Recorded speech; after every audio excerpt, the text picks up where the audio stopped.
कक्षा 10वीं हिंदी लोक भारती छात्रगण, हमारे प्रश्न पत्र में 14 अंकों का व्याकरण सुनिश्चित किया गया है।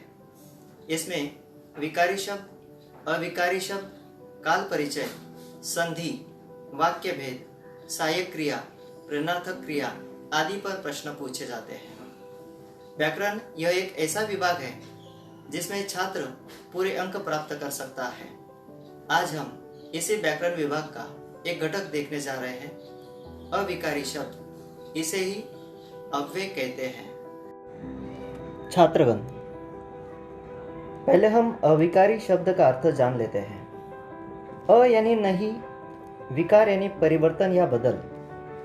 हमें यहाँ पर देखना होगा कि किसमें और किसके अनुसार परिवर्तन या बदल नहीं होता है। परिभाषा देखिए। जिन संज्ञा, सर्वनाम, विशेषण तथा क्रिया में लिंग, वचन, पुरुष आदि के अनुसार कोई विकार या परिवर्तन नहीं होता है, वे अविकारी शब्द कहलाते हैं। नीचे पहला वाक्य देखिए। लड़का बाहर खड़ा है। इस वाक्य में लड़का यह शब्द संज्ञा है। संज्ञा में लिंग के अनुसार परिवर्तन किया, लड़की बाहर खड़ी है। संज्ञा में वचन के अनुसार परिवर्तन किया, लड़के बाहर खड़े हैं। संज्ञा में पुरुषवाचक सर्वनाम के अनुसार परिवर्तन किया, हम बाहर खड़े हैं। छात्रों, संज्ञा में लिंग, वचन, पुरुष के अनुसार परिवर्तन करने से उनकी क्रिया भी बदल गई, परंतु इन वाक्यों में बाहर इस शब्द में कोई भी परिवर्तन नहीं हुआ है, अपरिवर्तनशील है। अतः वैसे शब्द अव्यय कहलाते हैं। अव्यय के 4 भेद होते हैं। पहला क्रिया विशेषण अव्यय, दूसरा संबंध सूचक अव्यय, तीसरा समुच्चय बोधक अव्यय और चौथा विस्मयादि बोधक अव्यय। अव्यय का पहला भेद देखते हैं, क्रिया विशेषण अव्यय। जो अव्यय क्रिया की विशेषता बताता है, स्पष्ट करता है, उसे क्रिया विशेषण अव्यय कहते हैं। उदाहरणार्थ, यहाँ एक मज़ेदार दृश्य देखने को मिला। 2. आज श्रमिक भी कर्तव्य परायण नहीं रहा है। 3. अचानक लहरों की आवाज़ सुनाई दी। 4. रात काफ़ी निकल चुकी थी। इन वाक्यों में यहाँ, आज, अचानक और काफ़ी ये शब्द क्रिया की विशेषता बताते हैं, स्पष्ट करते हैं तथा ये रेखांकित अव्यय क्रमशः कहाँ, कब, कैसे और कितना आदि प्रश्न पूछने पर क्रिया की विशेष जानकारी देते हैं। क्रिया विशेषण अव्यय कैसे पहचाने जाए, यह बड़ी अहम बात है।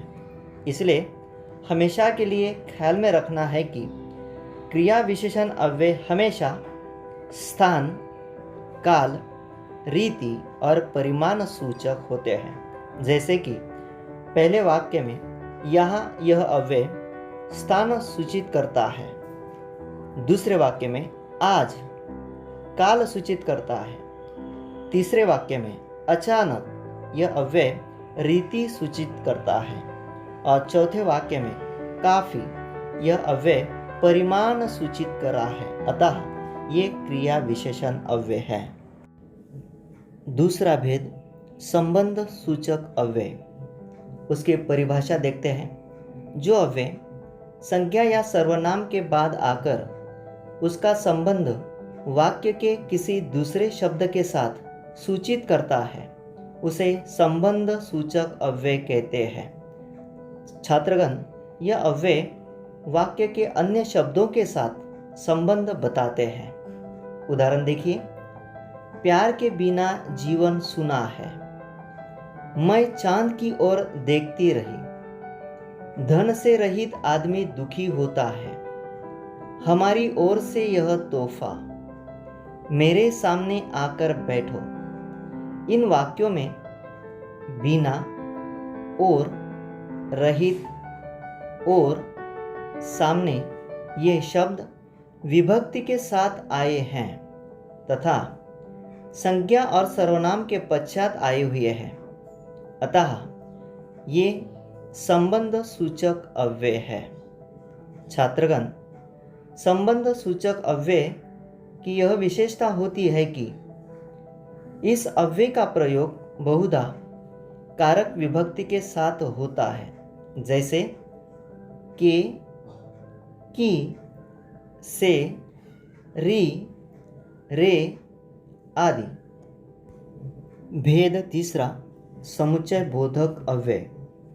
परिभाषा देखते हैं। जो अव्यय एक शब्द को दूसरे शब्द से अथवा एक वाक्य को दूसरे वाक्य से जोड़ता है उसे समुच्चय बोधक अव्यय कहते हैं। चलते हैं उदाहरण की ओर।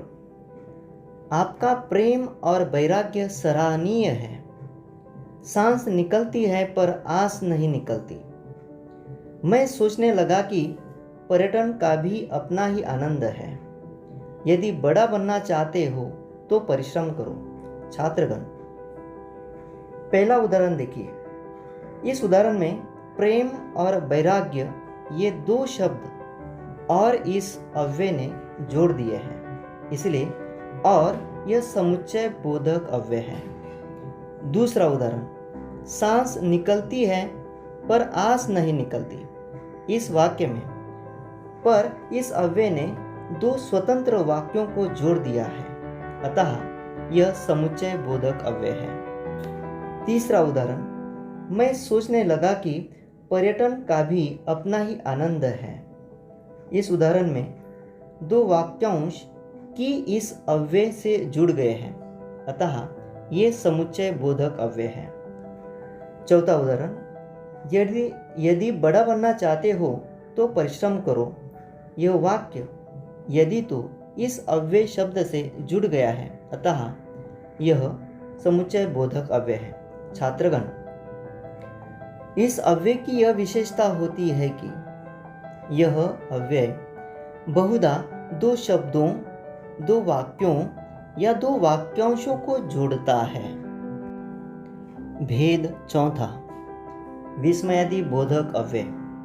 परिभाषा देखते हैं। जिन शब्दों से मन के विविध भाव, हर्ष, शोक, घृणा आदि का बोध होता है उसे विस्मयादि बोधक अव्यय कहते हैं। उदाहरण देखिए।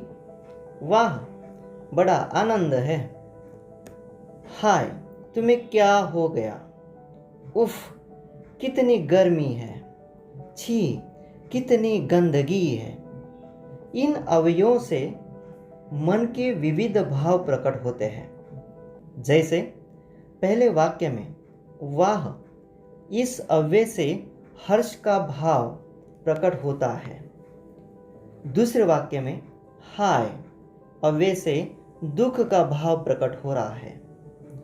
तीसरे वाक्य में उफ अव्यय से बेचैनी का भाव प्रकट होता है।